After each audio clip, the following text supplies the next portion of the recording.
Sir, you are live, good to go. Yeah. Very good evening. Welcome to the next webinar session of Lisie. This is fourth in the series. Today, we are coming with another aspects or areas of COVID-19. As you are aware, India is facing a really challenging period now because of the increasing number of COVID-19 infection. We have crossed 500,000 infection in India. And with this in background, we are actually coming up with different aspects of COVID to educate ourselves as well as our colleagues regarding these different areas of COVID. So to discuss all these issues, today we have three important speakers, two excellent moderators. And to moderate this session, I have Dr. Ronnie Matthew Kadavil and Dr. Rajiv. I bring in greetings from Lisie Hospital to introduce Dr. Ronnie. He is actually the HOD and Senior Consultant, Department of Cardiology, Lisie Heart Institute, Lisie Hospital, Kochi. He has a lot of credentials to his credit and probably one of the very aggressive interventional cardiologists of Kerala or even in India. Along with him, we have Dr. Rajiv. He is a senior consultant and HOD of Anesthesia Department at Lisie Hospital, Kochi. So can I request Dr. Rajiv to introduce Dr. Vandana from the Department of Anesthesiology to talk upon an anesthesia aspect of COVID-19. Dr. Rajiv, please. Good evening, everybody. Thank you, Matthew, sir. First of all, at the outset, I would like to thank Matthew Phillips, sir, for hosting these webinar series. Over the past 3 weeks, on all Sundays, we have had a look into the way COVID has affected each one of us as doctors and healthcare workers. Today, we have Dr. Vandana Iyengar, who is one of the senior most anesthesiologists in Cochin city, to provide us an insight into how anesthesia is affected by COVID-19. She has almost 34 years of experience in anesthesia after post-graduation, of which 19 years has been in Lisie Hospital. She's an ardent academician, known to all her DNB postgraduates and her technician students, who is always to the book, I would say. And she has held official posts in the ISA Cochin City branch as well over a period of time. Initially, what was thought as to be a viral respiratory illness is being now recognized as a complex multi-system disorder which affects many organ systems. And being anesthetists, we deal with all the organ systems in the body. So I will Vandana madam take us through the journey of how COVID has affected anesthesia as a whole. Over to you, madam. Thank you, Rajiv.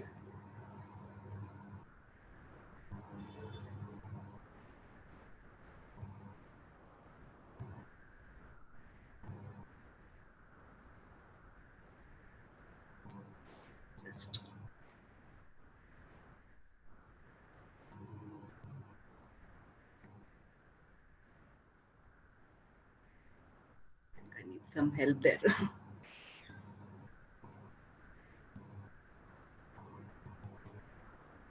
So,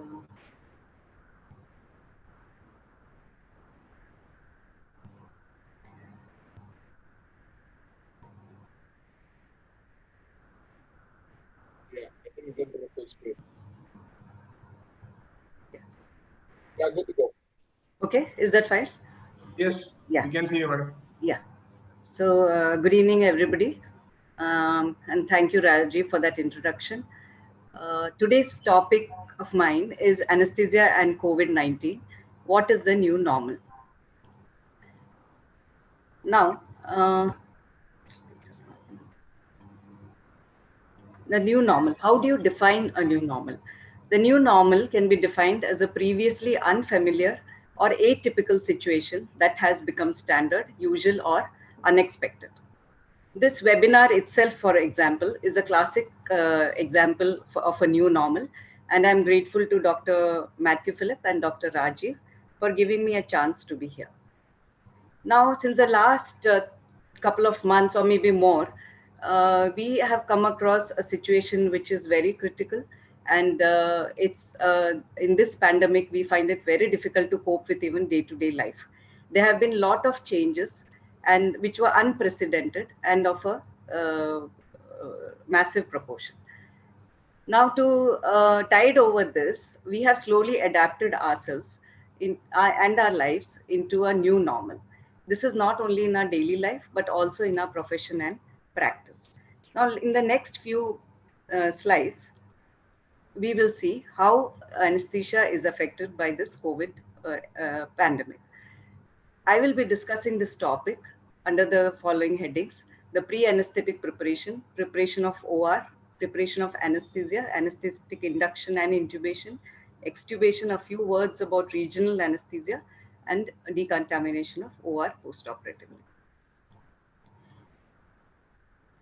So coming to the pre-anesthetic preparation. First of all, the institutional preparation is of paramount importance.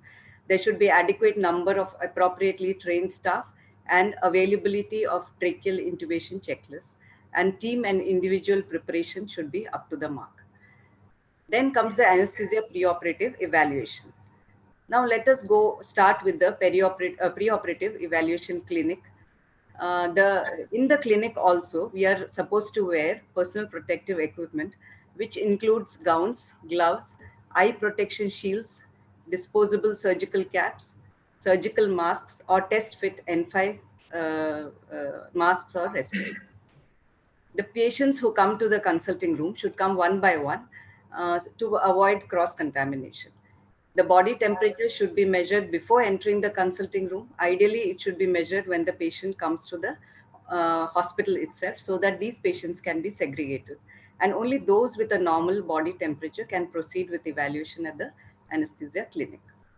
A detailed history, of course, is a must, and a thorough physical examination also should be carried out. History should also include contact history, travel history, and look for any other symptoms. It is very important that hand hygiene must be performed after contact with each patient. The suspected cases of COVID-19, even with normal body temperature, should be reported to the infection control department immediately. Not only that, the cleaning and disinfection procedure should be carried out at regular intervals at the preoperative and evaluation clinic. Now coming to the very important question about preoperative COVID testing. Now, the recent recommendation is that a pooled RT-PCR testing of nasal swab should be carried out before elective surgery. And if possible, if it is positive, the elective surgical procedure should be postponed, and we should wait till the patient recovers fully. Now, we all know that sensitivity for detection of COVID can vary depending on how the sample was obtained, the duration from the infection to the testing time, and how the lab performs the test. The sensitivity of RT-PCR is about 65 to 70%, and therefore false negatives can occur.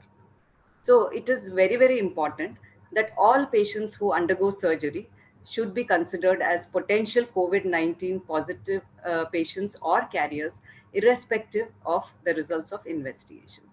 Now, this is where we should take utmost care, and our practice, which is actually meant for COVID-19 patients, is slowly percolating into our daily anesthesia practice. So over the next slides, I will discuss what is applicable to the COVID-19 positive patient and what all we generally apply to our own patients in routine daily practice. Coming to the operating rooms, a dedicated operating room should be there only for patients who are positive for COVID-19, and the door of the OR must be labeled appropriately. Everybody should not be allowed to enter the operation theatre, and only personnel involved in the direct care are allowed to enter the dedicated OR. Ideally, the dedicated OR should also have an anteroom, which should be equipped with a negative pressure system, and the negative pressure level should be checked periodically. The operation of laminar flow and functional efficiency filter should also be checked. Now, this may not be possible in all setups. So there is a general controversy. There are some people who say that the AC should be put off, and some people who say that the AC should be put on so that the contamination in the operating room reduces. Scavenging systems, like you see in this picture, are very useful and should be made mandatory for all operating rooms. So before we start, we should cover the anesthesia equipment and the other trolleys with plastic sheets to minimize the contamination. And these are the pictures. When the patients are shifted to the OT, there should be no waiting in the receiving area. And during transfer, the staff accompanying the patient should wear proper PPE outside the operating room also. The patient should be covered with a disposable sheet, and he should wear a surgical mask or N95 mask below during the transfer. Transfer should be through a dedicated lobby and elevator, and the surfaces of the passageways and elevators should be cleaned and covered if possible. Handing over should be done over phone, and patients who are coming from ICU are preferably intubated in the ICU itself and then transferred, especially if it is a negative pressure ICU. Before the patient reaches the operation theater, tracheal intubation trolley and the disposal kit is maintained so that you do not have to open drawers to take out things from the trolleys. Evaluation and choice of anesthesia plan for intubation all should have been cleared by now, and appropriate PPE should be donned using a buddy system where another person inspects the donning of PPE just to see if it is done properly and to look for any breach. Team members should wear double gloves. Coming to the induction and intubation part, we know that tracheal intubation is one of the highest aerosol generating procedure. And the other procedures are tracheostomy, non-invasive ventilation, mask ventilation. Also, when there's disconnection of ventilatory circuits, tracheal extubation, CPR, bronchoscopy, and tracheal suction without a closed inline system, aerosol is generated to a great extent. So before starting again, the PPE should be checked by a self-check and also by another colleague. The most important aspect of airway management is that it should be safe, accurate, and it should be swift. So because of this, intubation should be by the most experienced persons available at that point of time. Smallest number of staff should be involved. Basically, 3 people are only required during intubation. That is the intubator, 1 assistant, and a 3rd person to give drugs and to watch the monitors, preferably a technician. A runner should be watching from outside and should be able to call for help rapidly if required. The remaining staff remains outside and enters only after the washout period. Now, what is meant by the washout period? Washout period is the period where the airborne contaminants are cleared from the operation room. They have found that 15 air exchanges per hour in an operating room will take about 20 minutes to clear the room. And with higher air exchanges, it requires about 15 minutes of washout time. So the other staff enters only after this period has passed. Like I said, intubation should be very swift. So no technique which is unfamiliar should be tried, and nothing should be tried for the first time. The most familiar technique should be used. All the patient position should be optimized. Good relaxation should be there so that intubation does not take time. Rapid sequence induction is advocated. I'm not going into details of that. Basically, we have to pre-oxygenate the patient for 3 to 5 minutes using minimal oxygen flow. This is important because higher oxygen flow will cause more aerosol generation. The patient's nose and mouth is covered by 2 layers of wet gauze without causing any airway obstruction, and the anesthesia mask is placed over the wet gauze. Bag mask ventilation, deep breathing, hyperventilation should all be avoided. And if at all bag mask ventilation is required, it should be very gentle after complete loss of consciousness with a well-fitting mask, and a technique with 2 hands and the 2 people ventilation is recommended for a proper seal. Now, these are some methods which have been advocated to contain aerosols. When I went through many articles, there are different methods have been advocated. Just look into a few of them. This is what we tried in our operation theatre. We covered the patient with a plastic sheet and we intubated under the plastic sheet.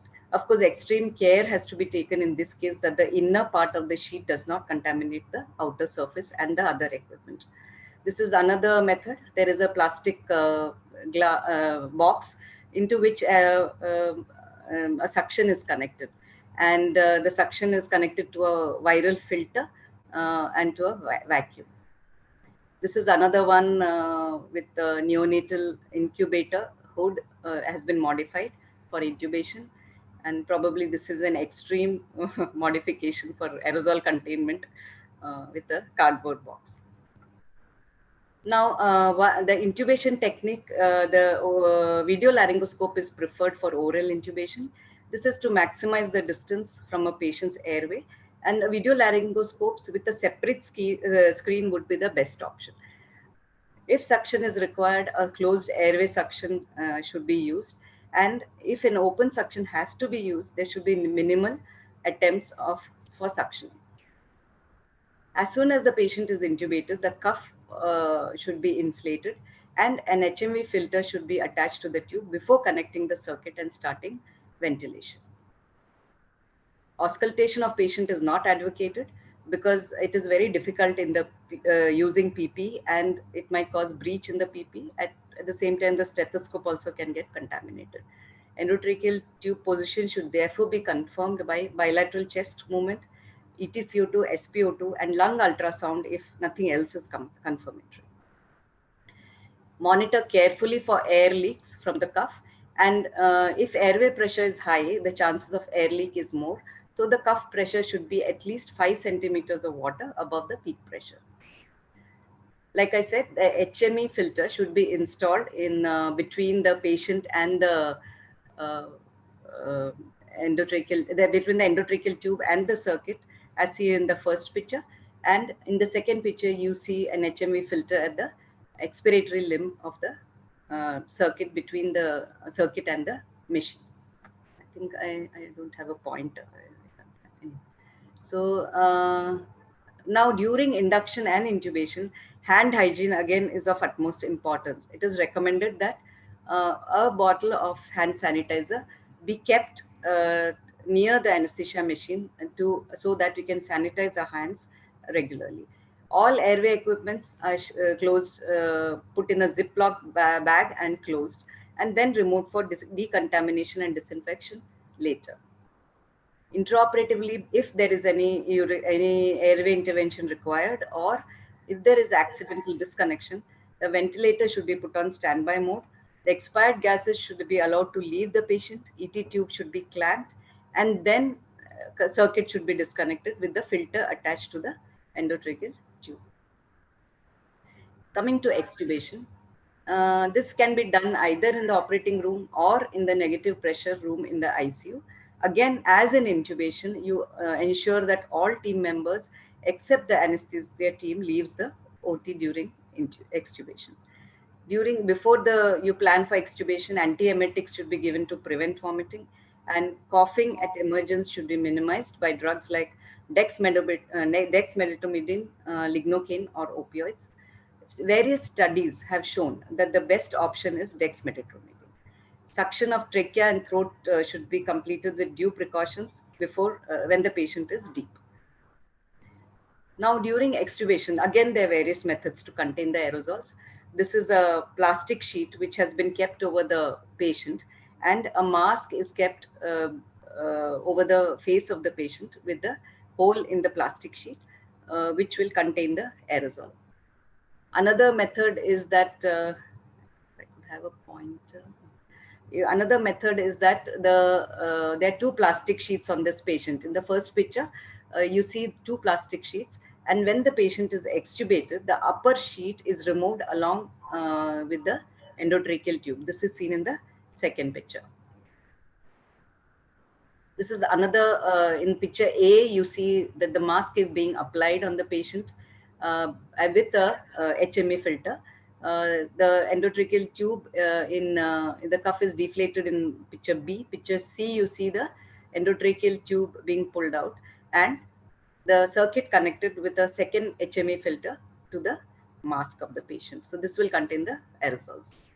This is another method recently which I read about, and the mask of the surgical mask is placed over the patient's mouth before extubation, and the extubation and the tube is removed below the mask. Below the tube there is a sheet which can be wrapped around the endotracheal tube so that to minimize contamination. I personally tried this method and I found it to be quite easy to do. One modification which I made is that I kept a suction catheter inside the mouth of the patient and after suctioning left it there and switched off the suction machine and switched it on when the endotracheal tube was being removed. This is to prevent us from removing the mask for any suctioning which may be required. After extubation, you can replace the face mask of the patient and place the oxygen mask over the face mask or put a nasal cannula below the face mask. Handover of the patient should be to a team which is outside the OT and they are also in PP.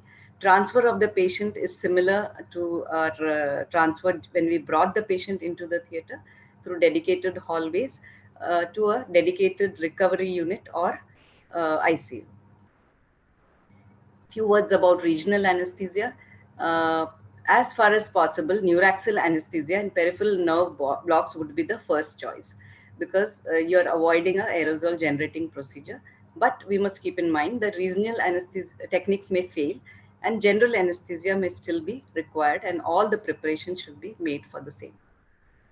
Ultrasound probes should have full length covers and of course droplet and contact isolation precautions should be taken and patients should be wearing mask at all times with supplemental oxygen above it or below it through nasal cannulas. Once the patient is shifted out, again other people enter the theatre only after the washout time. The transparent equipment covers are removed appropriately without touching the outer surface to the other equipment. Decontamination of surfaces and equipment is carried out and careful waste management is essential for risk reduction. This is not our picture. This is a picture of a simulation they did in China where they're wearing full protective equipment and simulating a cesarean section. But we are not very different right now. This has become our norm.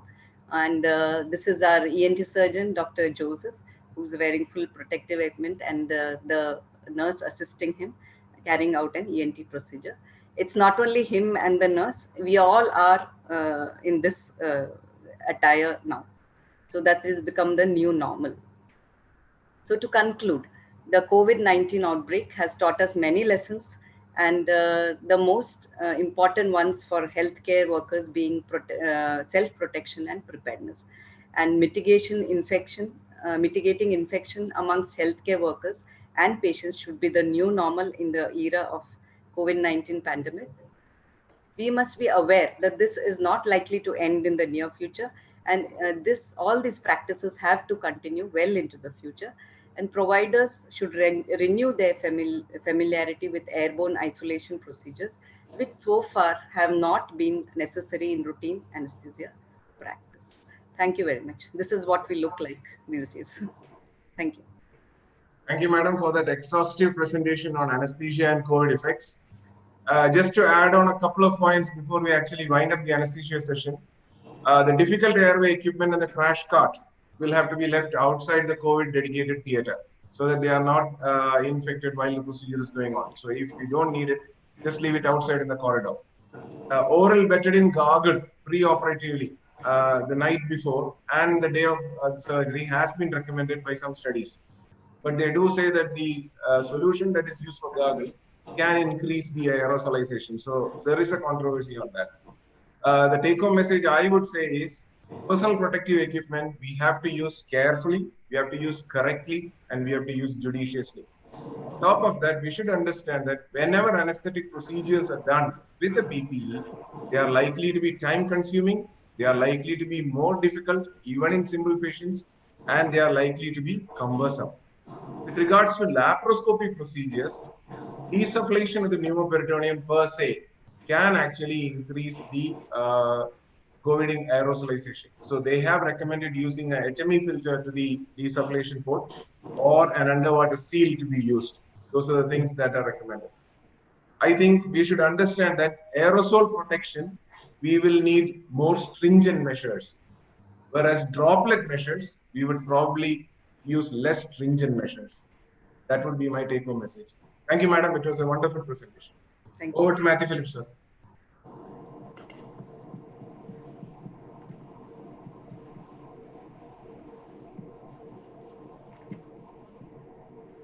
Yes, I think we should move for the next talk now. And Dr. Ronnie, can you please introduce Matthew and then go with the talk? A pleasure. Thank you, Dr. Matthew, and welcome to this webinar series. I think we all well know that pre-existing cardiac disease and diabetes mellitus is a marker of risk in COVID-19. Existing is very high if you have COVID. My friend and leader in endocrinology, Dr. Matthew John. He is a key opinion leader in endocrinology in our country. Academically, he's on the editorial board of the Indian Journal of Endocrinology and secretary of the Association of Endocrinologists. Now he's based in Trivandrum and is a director of the Providence Endocrine and DM Center. Welcome, Dr. Matthew, and over to you for your topic on cardiometabolic risk in COVID-19 patients. Thank you. It's coming. Yes. Yeah, okay. I'll share my screen right away.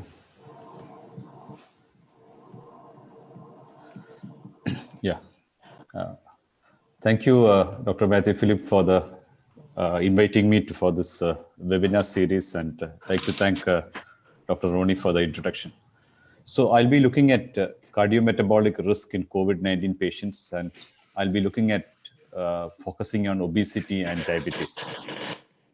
I realized that this is very important thing to understand during this COVID times, and I've been told to give a very practical view of the situation and also focus on postgraduate students who will be attending this seminar.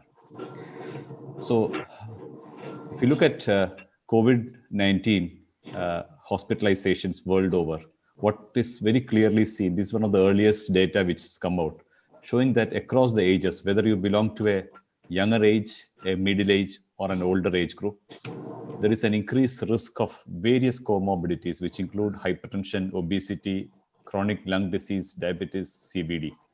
So even if you are a younger person, if you have any of these chronic metabolic conditions, there is an increased risk of hospitalization. And also, there is an increased risk of increased severity of COVID-19 in people with diabetes mellitus. We still don't have data with which we can convincingly say that diabetes is a risk factor for COVID. But if you have diabetes and you have a COVID-19 infection, you are at a higher risk of being a severe case than being a mild to moderate case. And if you look at survivors, diabetes seems to be one of those factors which is sort of adverse survival effects in people with COVID-19, with more patients in the diabetic subgroup behaving as having an increased mortality in comparison to people without diabetes. And if you look at the disease severity in these patients, again, there is data to support that, at least some data to support that there is a higher or more severe form of COVID infection in people with diabetes. So this is one of those earlier studies from China to show that by using a CT scoring for lungs, they found that people with diabetes in the overall group of patients who are hospitalized tend to have a worse radiological picture compared to people who are not having diabetes.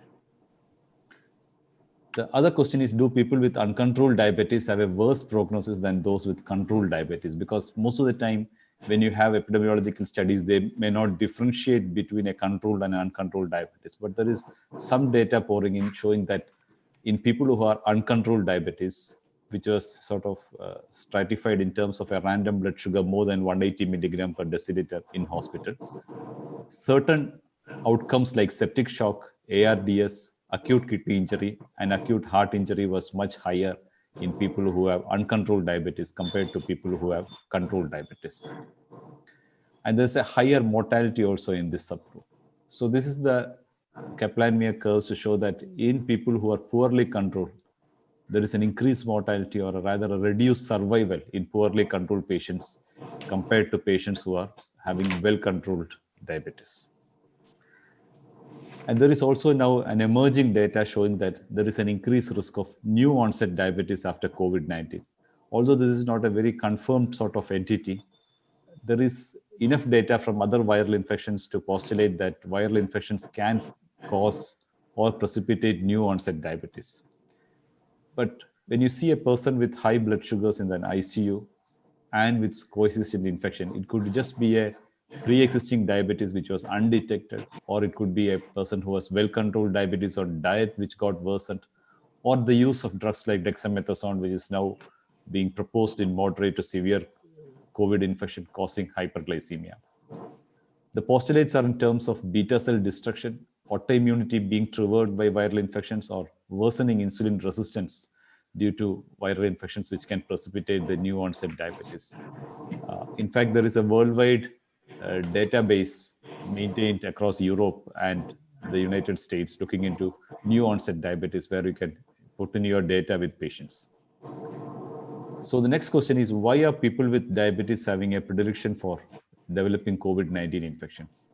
It is believed to be postulated to be regarding the ACE2 receptor.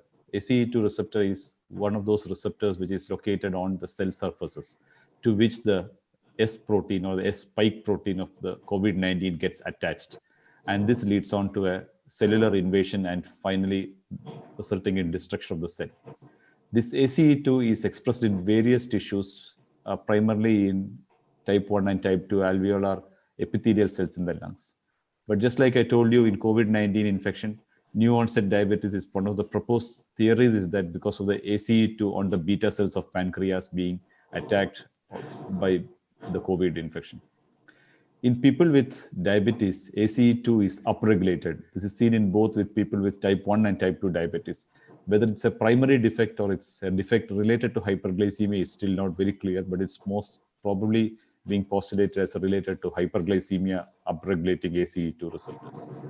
Further, people with diabetes are known to have pulmonary dysfunction, various forms of pulmonary dysfunction in terms of volume defects, in terms of diffusion defects have been found in people with diabetes, and this may contribute to the increased risk of COVID-19 infection.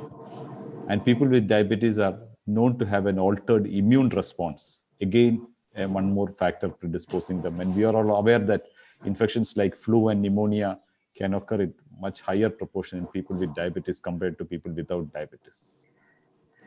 Now, coming to obesity as a risk factor for COVID-19.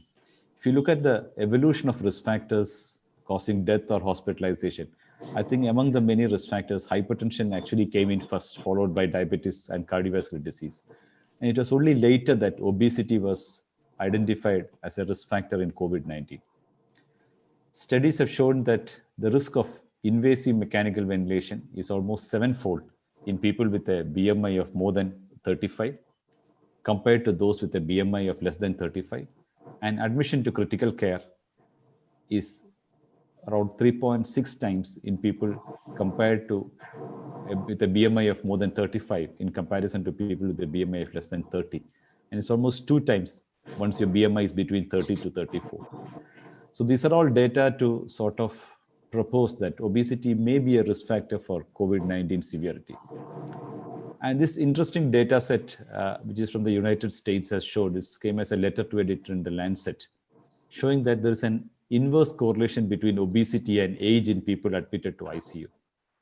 Just to clarify this particular picture, we know that age is a risk factor for people with COVID, and people who are higher age groups have an increased risk of severe COVID infection. But you can see from this picture, the correlation coefficient, you can see that people who are having a younger age group, that is 20, 30 years of age, they seem to have higher risk of ICU admissions if their BMIs are high. So in people with obesity, younger age, even if you are at a younger age, you have an increased risk of severe disease. This again, more systematic data from China to show that if your BMI is above 24 versus less than 24 versus less than 20, more than 28, you have almost a 3 to 5 times increased risk in men and women in terms of hospitalization for COVID infection, especially for severe infections. Why is this happening? Again, there are various postulates that has been put forward to explain why obesity is a risk factor. Part of it is related to the mechanical problems that obesity creates for the lung. Part of it related to the cardiorenal stress, which obesity can be a risk factor to in terms of blood pressure, in terms of the thrombotic potential of being obese, and in terms of the higher risk of diabetes. Obesity is now considered to be an inflammatory disease with a lot of immune dysregulation being proposed in people who are obese. And also studies have shown that viral shedding is more in obese patients, and viral load in the breath is also increased in people who are obese. So various factors why obesity contributes to increased risk of COVID infection or bad outcomes. So what are the basic implications for treatment in this subgroup of patients, both in diabetes and obesity? Just like we follow precautions in all patients or in all individuals to prevent the getting COVID-19, people with diabetes also have to practice the same thing. There is no specific recommendation to ask people with diabetes to do any sort of enhanced protection, but generally I think as a common risk factor, what we do for every patient who comes to the OPD with diabetes is we just reiterate that they stay clear with good sanitization in terms of hand washing practices and social distancing for that. And people with diabetes also should follow a healthy diet and keep their blood glucose under control, with the emerging data that poor glucose control can have worse outcomes. Certain concerns during the early stage of COVID, because in terms of other factors which are not commonly discussed, which was in terms of non-availability of regular food habits which the patients always practiced, lack of exercise, which is post-lockdown. What we are seeing is that around 60 to 70% of our patients with diabetes have put on weight during the lockdown phase. Access to various medications, including insulin, may be affected in people with diabetes, and this has become a major problem, especially people who are trying to access a certain combination of drugs which they've been using for a long time.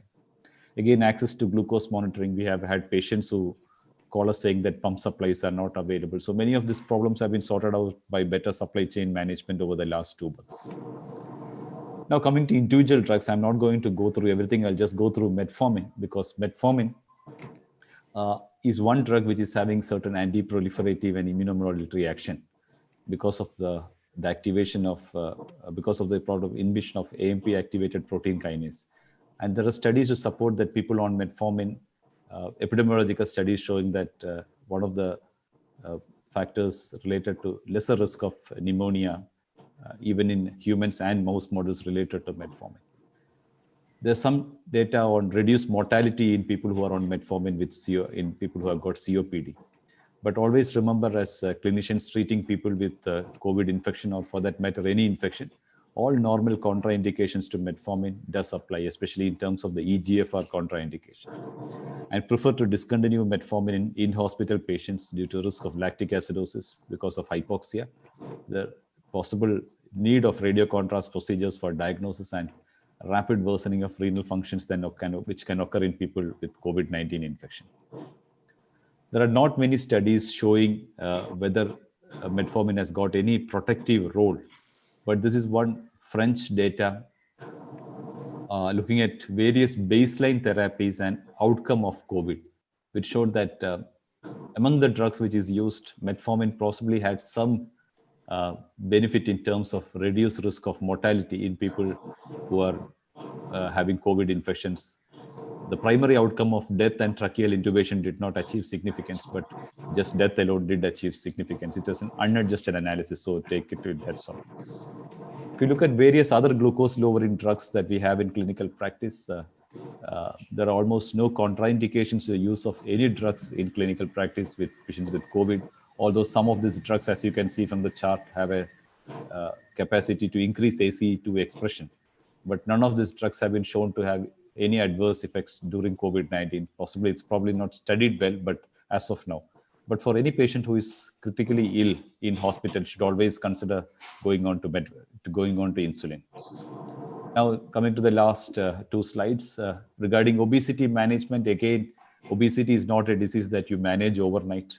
It requires a healthy lifestyle and diet and exercise. And there is data, at least in experimental studies, to prove that regular exercise does in fact improve markers of immunity. And there is also reasonable data, especially in animal models, to show that intermittent fasting can have an improvement in terms of immunity, various immune parameters.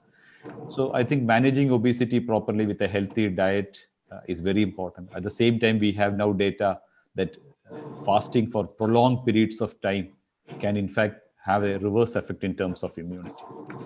So I just close my talk here. Diabetes and obesity are associated with more severe forms of COVID-19 infection, although we don't have information whether it is a risk factor for COVID-19. Obesity is an important risk factor in younger patients. It's very important that we take this point home. New onset diabetes has been described. So take care of patients who come for the first time with an acute presentation with very high blood sugars, that these are possibly patients with viral infection, doesn't need to always be a COVID-19. And limited data to prove that a particular glucose lowering agent has got any additional benefits or adverse effects in people with COVID. You can continue to use that just like you used before. And if anyone is interested in terms of an SGLT2 discussion, we can come to that. Thank you very much. Thank you.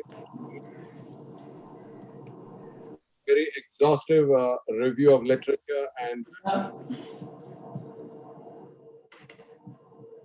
So thank you, Matthew. And are you able to see my slides now? I think,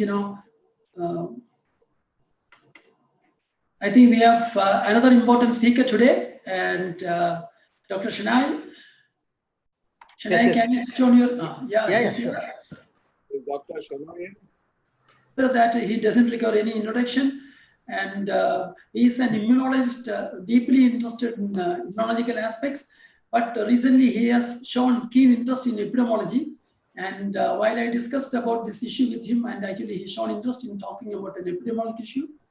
And he's a person who's closely watching on developments of COVID and is well read, and is actually has written a lot of articles and also has in the media throughout, I think. So Dr. Ronnie, can you please proceed with Dr. Shania's?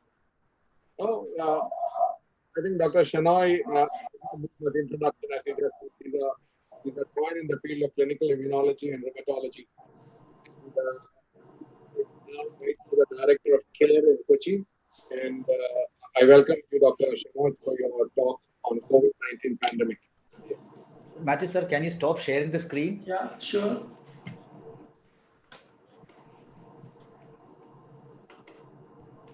Great.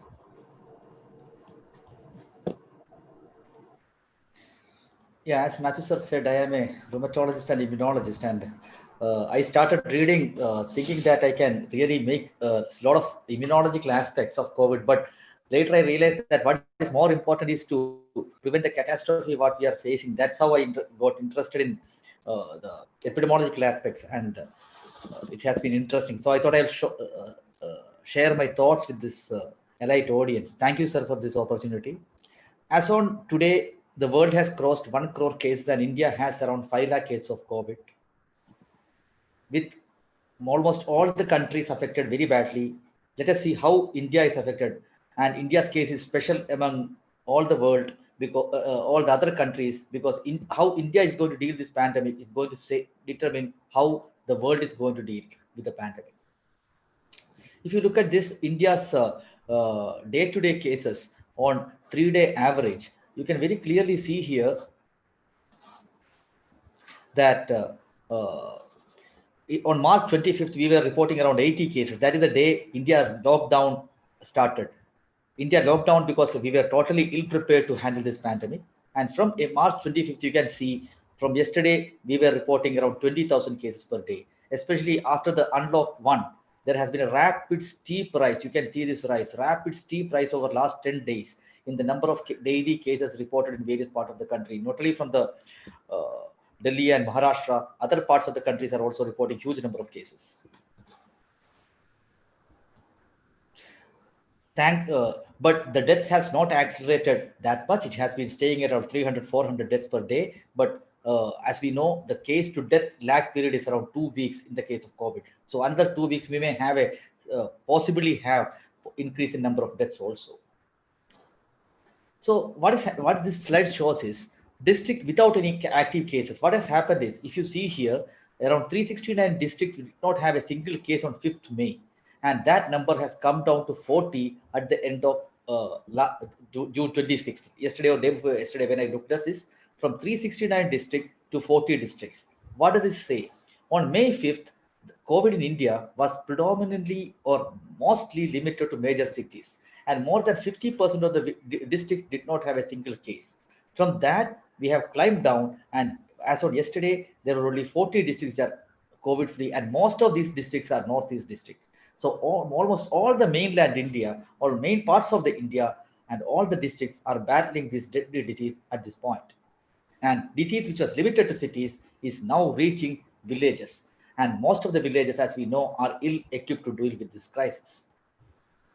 If you look at this very unique chart, what it shows is this is the curve. And as we can see here, India is still climbing the curve. Most of the European countries have climbed the curve, and Singapore and other countries have even climbed the second curve also. But in India, we have not peaked. We are still climbing the curve. So the question everybody is asking is herd immunity the only solution? Let 60% of the people get infected slowly and let the immunity protect others.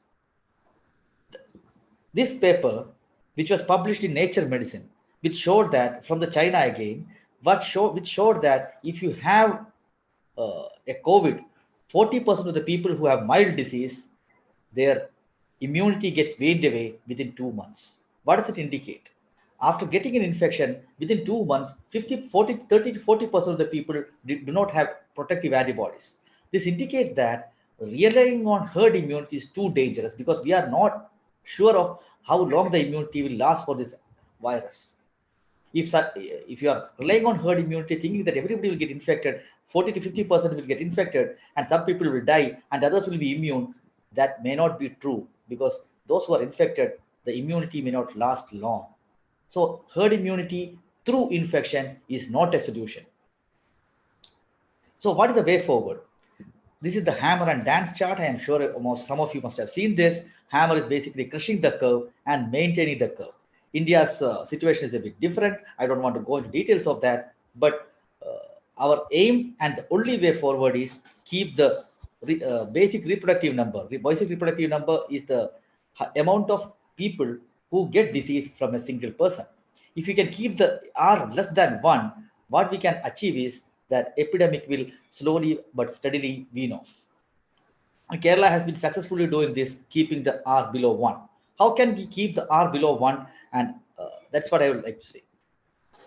This is a chart which is a hypothetical chart, but extremely important. This is my own chart. This is the R. For example, R of this COVID coronavirus is around 2.5, and we have to bring it below 1. What is given in green? These are all the measures what can be taken to achieve this. Aggressive testing, contact tracing, and close all the essential services. So the color of this is given based on the economic cost. Aggressive testing, contact tracing, universal masking, hand washing, all these are big. You can see the width. These are big because all this, if you're done, the R decreases by significant portion. If you did these three, it will come down from 2.5 to around 1.75. And other things are a little bit more costlier. Temperature checkpoints are really not effective. That's why I have given a lesser point.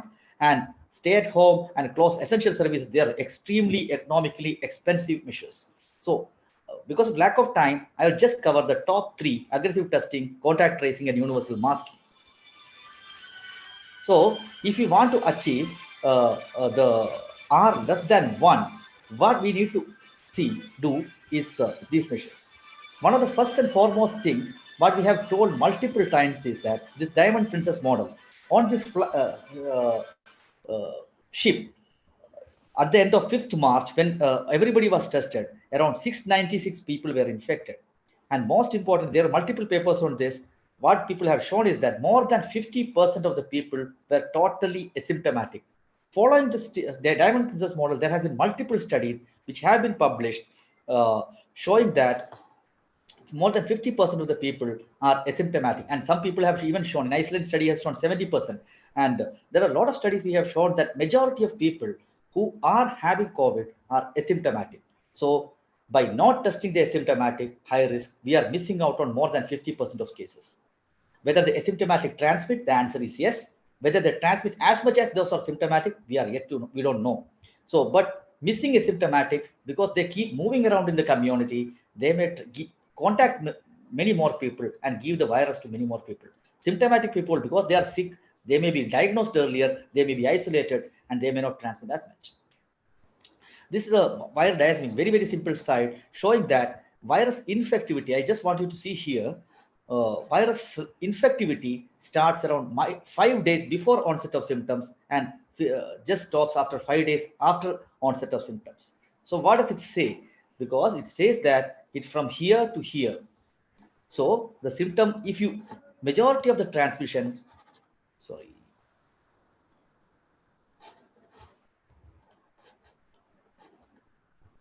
So yeah, majority of the transmission, as you can very clearly see from here, majority of the transmission starts in the pre-symptomatic phase. 40% of the transmission happens before the symptom onset, and after the symptom, immediately after symptom onset, around another 40% happens. So if you want to stop transmissions, what you have to do is you have to diagnose people in the pre-symptomatic period or asymptomatic period. Moving. Slide is not moving. Yeah. So how can we do that? If you do aggressive testing, then only we can diagnose those people who are pre-symptomatic in this phase. And if you do symptom-based screening, only you can decrease this 40% transmission. This 45% you cannot prevent. So the first, but by doing aggressive masking, social distancing, or hand washing throughout, even if you're pre-symptomatic, symptomatic, asymptomatic, all the phases, this is effective. So this is extremely important. For in terms of testing, we should test aggressively so that we catch this major population. So what is aggressive testing? So depending on, this is the pyramid. For example, everybody, every week you can test, that is the best, but that's impractical for India. Testing everybody is also impractical. So what can add, so what people usually do in US was previously, a couple of weeks back, was only test those with strong symptoms. For example, those who are having pneumonia or influenza-like illness. And after that, slightly, even if you have a running nose or somebody suspected or mild symptoms, test them. Then you get more numbers. And add all contacts, primary contacts of all this, then it's slightly better. And add people at random. That's what we are doing by sentinel surveillance. The importance is that if you test here, that's what is happening in Brazil. Most of the people who are tested are positive. That used to happen in some parts of Mumbai also, around 70% positivity. Yeah, out of 100 you test, 70 or 80 are positive. If you lower the pyramid, if you test more, the positivity comes down. So the fewer tests you do, more selective you are in whom you get test. So the test positivity is higher. So what is the ideal test positivity? Australia and Taiwan. Taiwan has 1 in 500 test positive. If they do 500 people, 1 is positive. South Korea is 1 in 67. South Africa. So these are the countries which have controlled it very well. Australia and South Korea. South Africa off late has gone down. So what is the ideal test positivity is 1 out of 33 in high risk population, 3% positivity. India, this is the slide which was prepared on May 15th. Then India had around 25%, 1 in 25, meaning if you test 25 people, 1 will turn positive. And at that time, US had 1 in 7 positivity, was extremely bad. But what has happened since then? As I told you, May 3rd, we used to do around 85,000 tests. and we used to get on 3,000 to 4,000 positivity. So a positivity of 3.5%. From that, now what is happening? We are doing 2 lakh tests and 20,000 are positive. So our positivity is 1 out of 10 or 10%, which is worse than, which has significantly worsened over couple of months, and which has significantly worsened over last 10 days or so. So if you see here, India's current test positivity as on yesterday is 12, meaning if you do out of every 10 or 12 tests, one is coming positive. And United States have improved. You can see here, out of, they have, the score currently is 17, so 1 out of 17. So still they have not reached the 33, but India has deteriorated. South Africa also has deteriorated. So these are the countries which are putting in huge number of cases. Brazil is, I have not included in this chart because Brazil's data is not at all transparent. So what is the take home? India need to increase the testing at least by 2 times. So India, otherwise we will miss a lot of mild asymptomatic cases who will keep spreading the disease. And second important point is contact tracing. As all of us know, identify all the contacts fast, isolate them, and avoid transmission. And the most important point is test them early. What is happening in India is they are quarantined sometimes, but they are not tested early. So they keep transmitting the disease till they develop symptoms.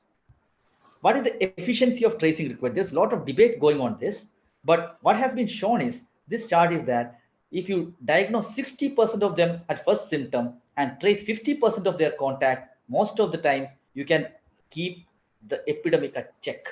But it's extremely important that you diagnose these people at the first onset of symptom or without symptoms also. What is good contact tracing? There is also a lot of literature on this. What they have told is that all the primary contacts must be traced less than 24 hours. Even in Kerala, that's not happening now. And per case, you have average around 50 contacts.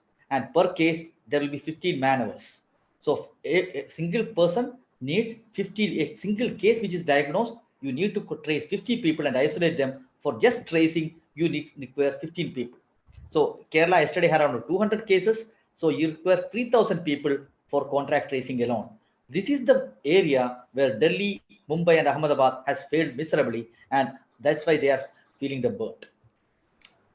So what is a good strategy? Good strategy is, bad strategy is slow testing, poor contact tracing. In that case, what happens is one person will transmit the disease to 1.7 people, and the epidemic will keep spreading. In the other case, in the rapid testing, very fast, you test them very fast, good contact tracing and isolating, you can reduce the R to 0.3. This was one of the things that was working yesterday or last 2-3 days. From USA, there has been a lot of reports saying that the cases has increased for last 2-3 weeks. Cases have exponentially increased. Yesterday, they reported 45,000 cases. As you can see, the curve is on up, but you can see the deaths. In deaths, US is going down. And a lot of people in US are telling us that virus has become less virulent. Is it really the case? I analyzed this data today morning. Where, you can see here, case fatality has come down from April 18th to if you see the yesterday's date, from 6.6 to 3.4. So almost half. So what has happened here? This is the red chart, shows that the test positivity. Test positivity means after testing how many, you get 1 positive. Initially in April first week, as I told you earlier, 1 out of 4 was positive. Now what has happened? Only 1 out of 17 is positive. So this, you can see the almost near perfect inverse correlation. So because the test positivity increases means they are picking a lot of mild cases or asymptomatic cases. So that is the reason that case fatality is less. Previously, they used to diagnose most severe cases, those with pneumonia, and those used to die. That's the reason for. So the virus has not become less virulent. The decreased case fatality is most probably due to detection of mild cases. This is one of the things which gives us a lot of hope. People have been already telling that severity depends on viral load. This is the usual viral load. You get around 5,000 to 10,000 viruses. These are approximate amount. Nobody knows how many viral load is significant. If you get 5,000, 10,000 viruses, they multiply, they cause symptom. Then the immunity, B cells pick up the virus, produce antibodies, and the immunity may last. Nobody knows how long, 3 months, 6 months, 1 year, 2 years. But they become immune. This is what used to happen in most of the patients. But if the virus load is less, this one gives me a lot of hope. If the virus load is, you get out of not 10,000, you get 50 or 60 viruses. What happens is the body's immune system is able to tackle this virus and produce antibodies without patient gaining any symptoms. And so this is called subclinical infection. And this subclinical infection, this small viral load may act as like a vaccine. Is there any proof for this? Yes. JAMA published a couple of weeks earlier one very small research letter. What happened there was one COVID positive patient was being dialyzed in a hospital in Indiana, from whom 48 people got exposed, out of which 25 were healthcare workers and 13 were patients, and all had surgical masks. And what happened? At the end of 3 weeks, only one person got infected, PCR positivity, but 44% got immunity among healthcare workers, and the 23% got from the patient got immunity. And this is not a false positivity because they have checked with multiple ELISA kits. So what was unique here? All of them wore surgical masks. So maybe they got a very less viral load and they got immune. And this gives me a lot of hope. And I think this is the reason that in most part of the world, disease is less severe than earlier. That's maybe one of the reasons. We need more data on this. And how effective is mask? The mask is one of the things which can change the way this pandemic is spreading. If 60% of the people wear masks that are 60% effective, you can see here R will become less than 1. 60% wearing 60% effective masks. So if his masking is done very well, the pandemic will come down with its virulence. So what is the way forward? For India, as we know, the cases are going to explode and the cases are going to rise in coming days because seeding and spreading is happening very rapidly. Aggressive testing.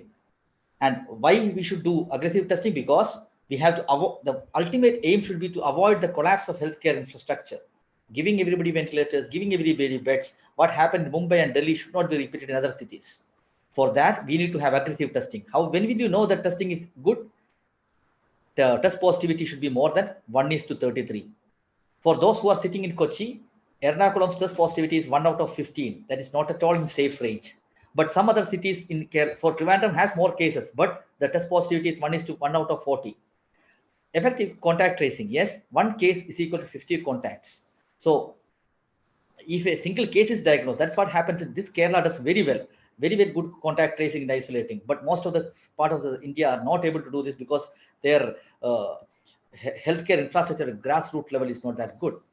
Universal mandatory masking. I think this will be very important because if you are having mask, most of them will get less severe infection. All the people who are in New York and the Gulf region vouch for this. Subclinical infection, yes, probably immunity. This is still hypothesis. We don't know whether this is true.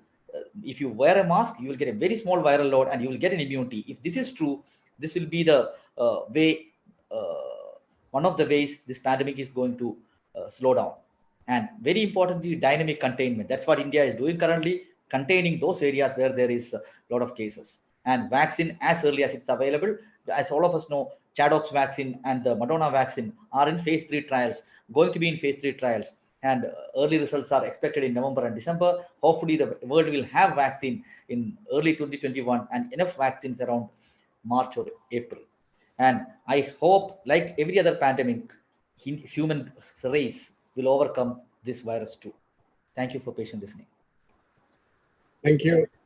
Thank you, Dr. Shenoy, for this very engaging talk on the epidemiology of COVID. A lot of take-home points, and I think there were a lot of questions that have come too. So I think there's a very interesting question from Dr. Nandakumar. He said, based on your present study on epidemiology, do you think Kerala has entered the community spread stage? This is one of the most controversial questions being asked. See, Vietnam declared that they have community spread as the first case was diagnosed in the community. Kerala had first community spread case, where when do you say it is a community spread? There is no clear definition say that this is community spread. The question is whether there is a silent virus spreading in the community. The answer is a big yes. Because of 3 facts, we have people who are dying where source is not traced. We have cases which have rising where source cannot be traced. And more importantly, around 150 people who have traveled from Kerala going to other states are found positive. In Tamil Nadu and Karnataka and Muscat and Maharashtra, people are turning positive. So the India indicates that in Kerala, there is a silent spread of virus, and that is the first and foremost sign of community spread. Whether it's a full-fledged community spread, the answer is no, because still when we screen, we don't get so many SARI or ILI. But yes, it has started. It may, if we don't take proper care, all these small silent epidemics, silent cases may give rise to clusters, which will lead on to further clustering.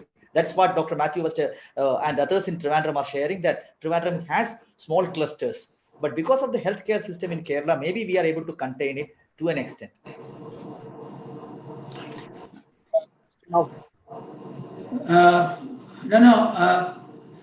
Ronnie, your sound is not clear. Shanai, I just want to ask you that though we officially we don't recognize that, or we tell that there is no community spread, I know that we have seen a lot of cases or reported from the news. Not directly we are seeing, but we read from newspapers and all. As you said, people going from Kerala to other states is found to be positive. So I think, where is the problem? Is it because of the tests are not good, or are we not doing adequate tests? I will tell you an example. See, as a screening program for procedures, we have done so many tests now, almost more than 600 or 700.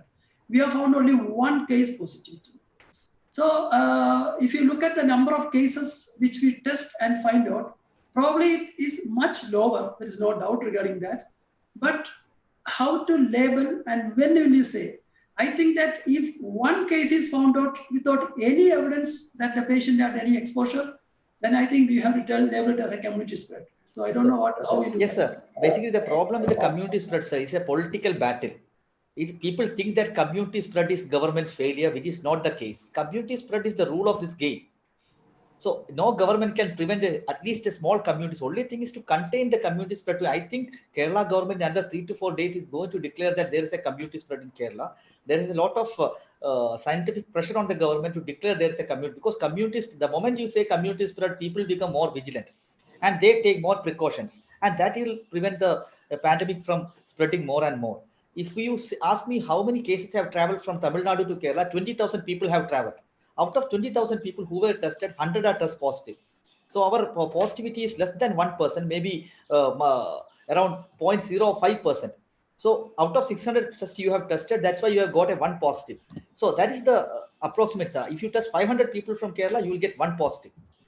Or I also think that if you tell that there is community spread, people will take little more care. So I think that is more important rather than hiding it. And it is a natural course of any epidemic. You have to get the infection comes from another area and then it spreads. It's a natural course. It is a part of the natural course. That is what I believe. Yes, sir. Very true, sir. The problem is today, Amit Shah, Home Minister, told that there is no community spread in Delhi. Delhi, there are right, left, and center community spread. Everyone knows. So that is the problem. The problem is a bad president set and center, and everybody thinks that community spread is a government failure. The moment the Kerala government says there is a community spread, political party, other political party will say political gain out of it. That is the reason, sir, unfortunately. Put a lot of stress on testing. But what I have found is there's a lot of social stigma associated with this test positivity. How to reconcile this? I think that is something that we reconcile for us to actually. I know, sir. I know. I totally agree with you, sir. There's a lot of social stigma. For example, even if a doctor turns positive, when I was telling we should all get tested. Then one of my senior colleagues told me, don't test. One of you test positive, your entire institution will collapse. That is the kind of stigma which is there in the community. But over time, the stigma is coming down slowly and steadily. And I am sure a couple of months later, this closing down of hospitals, isolating, just shutting down buildings is going to stop, because it is not rational.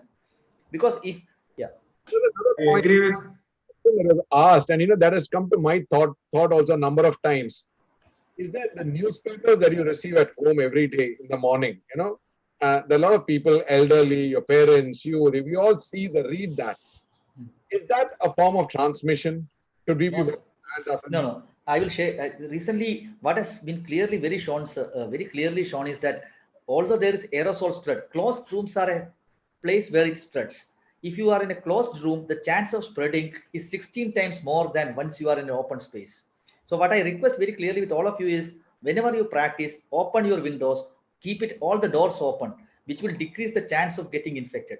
But somebody is infected in a room, and he has been not been there for 1 hour or 2 hours, most of the time chance of get somebody else getting infected is extremely rare.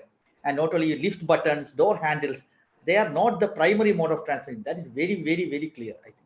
But regarding the social stigma associated with COVID, I think the message that as doctors we should all communicate is, it is not a crime to get a COVID infection. But getting a COVID infection and then being negligently spreading to others is probably what we have to stop. More dangerous. That is what you have to message. Vandana madam, a quick question to you. Are there any specific requirements or specific recommendations regarding endoscopy procedures? That is one of the questions that was asked. Vandana, you have to unmute. Yeah, sorry. Endoscopy procedures, as we all know, are highly aerosol generating. So full PPE should be used. The number of personnel in the endoscopy suite should be reduced. And probably we should think of intubation for these patients, where instead of doing under sedation, to avoid coughing and bucking, full general anesthesia may be probably preferable for some cases. Like in our anesthesia, pre-anesthesia checkup, we would like to do COVID testing for these patients and wait if the patient, the procedure is not an urgent procedure. So Rajiv and Vandana, can I ask on that aspect of screening test? See, you know that the screening test you do is actually the positivity is around 70%, or at the best is 80%. Now then, what advantage we are going to gain on that? Is it that you are worried about infection of the healthcare workers, or you are worried about the patient as such? And does it really make a difference? Because anyway, what we teach our colleagues, that every patient who comes to ICU or every patient who comes to endoscopy now has to be considered to be COVID positive, and you have to use precautions like that. So does it really matter? Just for discussion's sake, I'm asking. There are two things, sir. I will take that question. Regarding the testing for procedures, especially surgical procedures, the couple of studies that were done in Wuhan have increasingly shown that procedures that were done while the patient was either asymptomatic or became symptomatic perioperatively or postoperatively, the mortality rate was close to 30 to 50%. So undergoing a surgery, a planned elective surgery, when you are likely to be COVID positive, is probably the last thing that you want.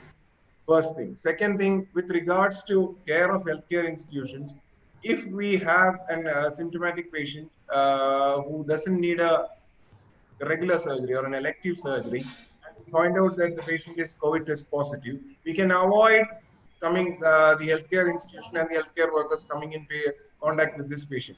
So from a safety perspective, yes, it is a delicate balance. There is a patient safety issue concerned, and there is a healthcare institution and healthcare worker safety concern. It is a delicate balance. There has to be a dynamic response where an organization has to make changes according to what we find in the patient.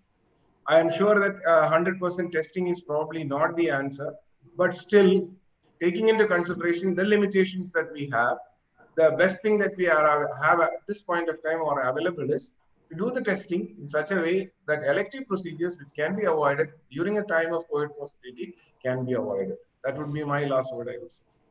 Actually, this delay last February, and how long will delay that? That is one question which has come in. So because I am as a SGI president, we actually made some guidelines, and then we suggested at that time that you try to do only emergency procedures and urgent procedures, and elective procedures need to be delayed. Now it is almost 3 months now, so we cannot actually postpone so much of elective cases, or we have to at least look at them and then we have to evaluate them for worsening of symptoms. And regarding COVID-19 and anesthesia, I think what you have suggested is actually for surgery procedures. The morbidity and mortality can increase in a COVID-19 patient. Yeah, it is for surgical procedures. But not probably in endoscopy related procedures, probably.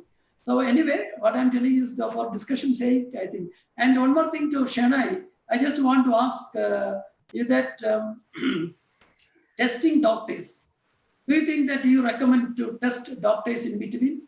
I believe that if possible, we can do a IgG antibody. So you can say that you are protected. You don't have to worry much. Is it relevant? You're muted, Shenoy. Shenoy is muted. Yeah, sorry. Yeah, can you hear me? Yeah, so there are two things. When should you do antibody testing?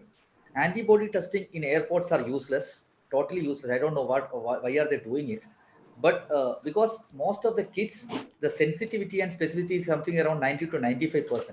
So 95% means you are going to get 5% false positivity, and it will give a false security to a lot of people.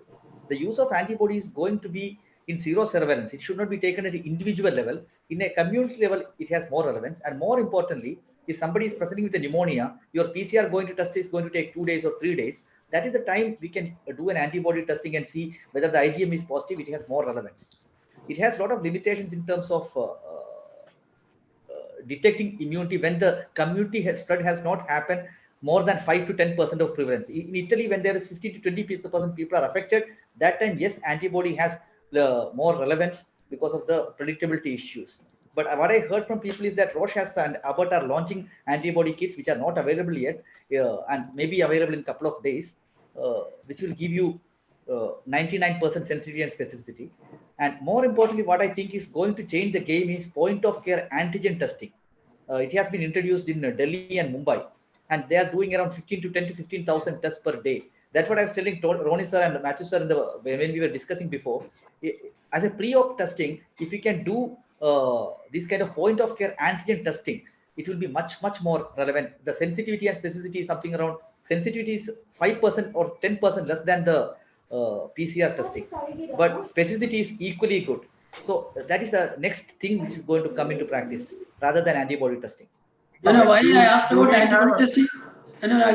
Why I asked about antibody testing is, for healthcare workers, if IgG is positive, can we put them on those delicate areas where they're likely to get exposed? When we can actually segregate our, we can use our healthcare workers very selectively and.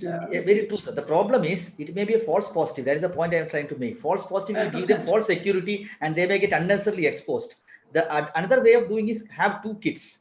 One kit from one company, another kit from another company, does both of them positive. Because yesterday also Kerala government has already rejected the Hindustan HLL's Hindustan latex, that antibody kit. They told to supply some other kits. So kits are defective. Most of the kits available in the market are defective.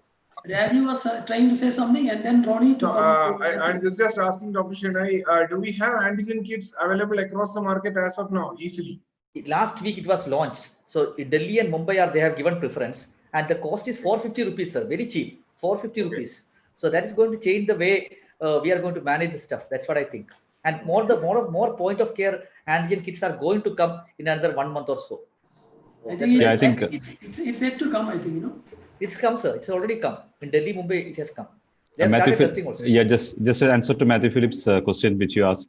I think one of the caveats of doing an antibody testing is that antibody, at the same time, you can have an infective person and an antibody, I suppose. Isn't it, Shenoy? Yes, sir. So if you have an antibody positivity, just like Shenoy told, you are supposed to go for an RT-PCR according to the current guidelines, which may make you positive for RT-PCR, and you should be out of the OPD also. That also is going to happen. Yeah. No, I will correct slightly on that. So that you do IgM and IgG. And if IgM is positive, you have to do a RT-PCR. If IgM is negative and IgG is positive, I think it's unlikely. Either it's a false positive or they recovered from that. Yeah, yes, sir. The IgM positivity, I will just tell you, sir. IgM positivity happens on 7th day. What has Taiwan study? There's a beautiful study from Taiwan, Nature Medicine paper again, where they have shown that after 6th day, most of the time transmission doesn't happen, and most of the healthcare workers get the disease in unsuspected areas in like OPDs. Those in ICUs, when they develop pneumonia on 8th day or 9th day. So most of the transmission happens in pre-symptomatic or immediate post-symptomatic period, not after 7th day. So the moment IgM happens, although the PCR is positive, the transmission rate is very, very low. I think one more question to Shenoy, I just want to ask. See, what we are seeing right now in terms of healthcare workers is that people who are supposed to be wearing PPE fully in ICUs, taking care of COVID patients, are getting infected and having severe disease and dying off. So why is that happening despite all these precautions? That's what I also tried reading up. See, I initially thought maybe the high viral load is the one of the things during aerosol procedures is the major reason. But at the same time, I don't have a clear-cut answer for this. But what I understand is that one, they are more stressed. Second, they are having a lot of, they work overnight, they are dehydrated, and despite having mild symptoms, they keep working, and when they get diagnosed, they become sick. That is the only reason I can give at this moment, because or they are not wearing the PPEs properly. That may be the one of the reasons. But what I understand is they are almost all the workers in Mumbai and Delhi are overworked to the core. Yeah, I think there is a Chinese study on this aspect. Healthcare workers who are actually initially into the management process and those who came later, their numbers of infection were transmission to healthcare workers less. Very low. That is probably because they were actually using PPI and they are also aware about the mode of transmission much better when on the second half of the illness. I think that is also important. That is why it is said that when you do actual donning and doffing, that should be monitored. That is why it is told that actually you have to educate them and there should be video or actually steps attached or pasted on the donning doffing area also. Ronnie, Matthew, put across questions to Matthew. I wanted to ask a question. I've been trying to ask this question. See, he's a rheumatologist, and Dr. Shana, this is about HCQ. You've been giving HCQ for over the years to tons of patients. Do you think these patients are not getting COVID, or if they're getting COVID, they're getting less COVID? So too early to say. Gut feelings doesn't work. As you know, gut feelings doesn't work. The moment HCQ came into the literature, our point was very clear. One, it is doesn't cause much toxicity as it is projected. That is, all of us are very sure. Cardiac toxicity, I'm sure you must have seen a lot of patients, and we don't get so many arrhythmias and cardiac failures because of chloroquine. That is well established. Second, whether it's effective or not. In severe disease, it will not work. That's for sure. It is not a very potent drug. It may work in the initial stage because of multiple reasons. Maybe a prophylactic, have a modest effect at the highest. What people from New York and other places who are been treating, one of my classmates who has treated 1,500 patients with chloroquine and azithromycin, vouch for the efficacy of chloroquine. None of his patients have died. Chloroquine, azithromycin, and steroids and tocilizumab. So chloroquine may work in initial stages, not in the very severe disease. That's what. And if you ask me how many of my patients have infected, 3 of them have been currently infected, who are most of them in Dubai, and 2 of them were on chloroquine.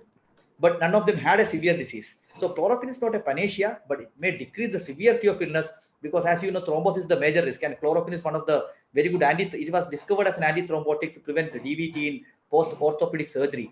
So maybe that is the mechanism they are getting saved, but too early to say. Current data is skewed towards remdesivir, and all of us know why it has been skewed towards remdesivir.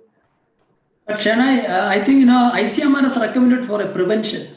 Yes, sir. It's not as a treatment. Treatment also is recommended, sir. Prevention also is they are recommended for both. Yeah. Yes, there is a question to Dr. Matthew John from Dr. Vinod Kumar. Diabetic patients get a severe COVID-19 due to upregulated ACE1 receptors. Does it mean that well-controlled diabetes have the same high risk as those with the uncontrolled diabetes? I think, that question is in fact answered during the talk. One is that we still don't know whether diabetes is a sort of risk factor for COVID infection. Although what has been seen from China is that the community prevalence of diabetes and the prevalence of diabetes in people where COVID is almost the same. So we still don't know whether that is happening. But what is known is that in terms of the high mortality and ICU care admissions and severity of disease, diabetes do have it. What he asked is, I had shown you one picture to show that there is some data to show that better controlled patients have a lesser risk of complications than people who are poorly controlled. So I think you should take that thing, better control, less risk. That's why I think you should put that answer to that in simple terms. But reasonable studies coming from UK, that is regarding the survival rates from ICUs, they are saying that it is close to 40 to 50%. So, which is not very encouraging actually. The UK ICNAC study was saying that you have a combined organ support, either the respiratory system, the cardiovascular support, or the renal system being combined, the mortality is very high. So survival rates are close to just less than 20%. That is one of the things that we will be looking at. ICUs, especially with the lack of ICU beds in the Indian infrastructure, that is a problem that we are likely to face. So that's basically what people are, but Indian ICU physicians who are across Kerala are not of the people are being saved slightly better, because I think the initiation of heparin and tocilizumab, interleukin 6 blockade and steroids are now things are much better. In UK, it was not, the protocol was basically they were into these trials. So those patients who were not in effective arms must have died. So let us see for the later data coming up from US and other places. Let us wait for that data. Maybe I think survival will be better. There is a question from Dr. Saju Savior. He's a very famous gastroenterologist on Northern Kerala. And having heard all these things, as the numbers are increasing of COVID-19, should private practitioners should stop their practice? How they should actually, because it's quite some time, for lockdown, everybody stopped practice, and now people are in bigger hospitals find that you have got certain things to protect yourself, and in the peripheral areas, a lot of patients are coming in without even much protection and all. So should a private practitioner should stop their practice, or they should continue, or they should modify? They should modify, sir. Try to, my take is, I used to practice during lockdown because I was very clear that it is safe to practice lockdown and things are going to become worse later. I used to practice that during that time. My take on this is try to switch to telemedicine, like Dr. Matthew, and always open your doors, wear all the N95 mask and stuff. That may protect you to an extent, but try to decrease the exposure for next 2 to 3 months, because that is the time there is going to be peaking. There can be healthcare crisis which is going to happen. Later it may again ease out. That time, yes. Chennai and Matthew, most of your cases are cold cases, except diabetic ketoacidosis or something else in your patients. Our patients and Ronnie's patients, or what Rajiv has, they are very active, serious patients many times. So we have to. Very true. Actually, our ICU were full because of GI bleed and all those things. So we need to have that. And Ronnie will also comment on that. There is another question to Matthew: that is there any difference between type 1 and type 2 diabetes mellitus for the severity of COVID-19 infection? Is it because the type 1 is younger age group? Does it matter really, Matthew? Yeah, most of the studies have not made that difference because of the lesser number of patients with type 1 who are enrolled in the study. So they are really not able to make out whether there is any significant difference. Just like second thing you told is that in terms of comorbidities, definitely will be more in people who are type 2. But one thing which is people from UK are reporting is that unlike the flu infection, people with COVID-19 have a higher risk of going into decay if they are type 1. So this is something which is seen, but no one is very sure why this is happening, whether it is because of a direct pancreatic effect of COVID-19 on the beta cells. It's not very known, but this is something which is very clearly observed. Dr. Matthew, just catching on that, you did say that, if you have diabetes, you have greater chance of getting COVID or having a morbidity on COVID. On the other hand, for a diabetic patient, if you control his diabetes well, is there any data to show that the chance of catching COVID is less? No, there is no data to support like that's particular statement. Most of the earlier studies, means if you look at all the studies, they have not tried even to differentiate between well-controlled and poorly controlled. Actually, very few studies have tried to do that, poor control versus good control. So thank you, the moderators and speakers. We had a wonderful session. I think our time is getting over now, almost over.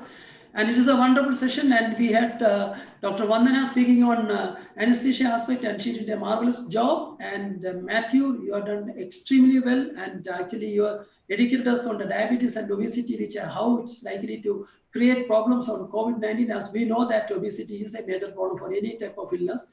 And Chennai, you actually twisted the whole thing into the epidemiological aspect, and actually now looking aspect of a common man, and we are all getting frightened by the numbers, what we are going to see. And according to you, India is not peaked till now, is going to peak.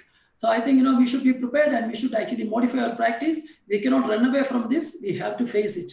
And thank you, Dr. Ronnie, for your time, and you have moderated so well, and you have brought in so many informations to us. Dr. Rajiv, thanks a lot for your kind moderation, as well as your expert comments on that.